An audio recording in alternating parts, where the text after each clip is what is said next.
producer of carbon emissions. That's Taylor Swift. But how does she, one person, earn the right to decimate our literal planet?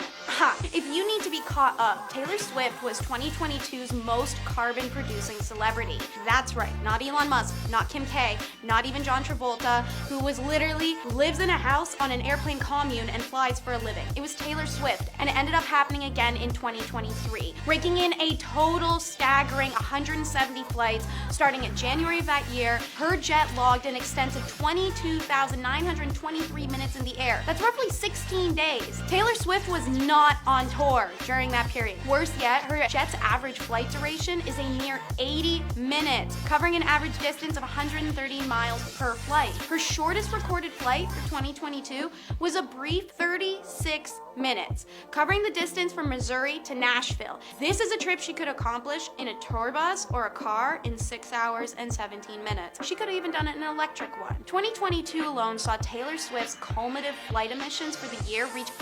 8,293.54 tons, representing a staggering 1,100 times more than the average person's total annual emission. After this information was released in 2022, Swift, ever the PR panic expert, promised to offset her emissions. Questions arise about the transparency and legitimacy of these carbon offsets, raising concerns within the climate-conscious community. To quote CarbonCredits.com, carbon offsets are mechanisms used by companies and individuals to compensate for their carbon emissions by investing in projects that reduce or remove the equivalent amount of greenhouse gases. Each offset equals 1 ton of carbon emission. Carbon offsets are generated by projects or initiatives that reduce or capture carbon dioxide from the atmosphere, maybe through natural ecosystem or using carbon removal or carbon capture technologies. So, from what project does Taylor purchase her carbon offsets? Individuals or corporations are not yet required to publicly disclose their sources of carbon offsets, of course. So Universal, Taylor Swift's record label, didn't disclose where the singer had bought the offsets. The WSJ's editorial board argued, if not downright useless,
needs, what she needs to do in this location or do in that location. With all due respect, the future of an inhabitable planet is a need for all of us. So if Taylor isn't able to work with someone because she can't make a drive and travel back to NYC between tour stops and her music takes longer to make, I think that's reasonable. Fans still have completely delusionally taken to her defense, however, writing such things as the following, pulled from a Reddit chain. This is a very, very problematic opinion, and it is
her emissions, throw some money at offsets that don't even exist, and then get to feel reassured she did something when she really didn't. And neither do her fans that moan over her being called out for this. But yeah, guys, keep using your soggy paper straws to reduce your emissions.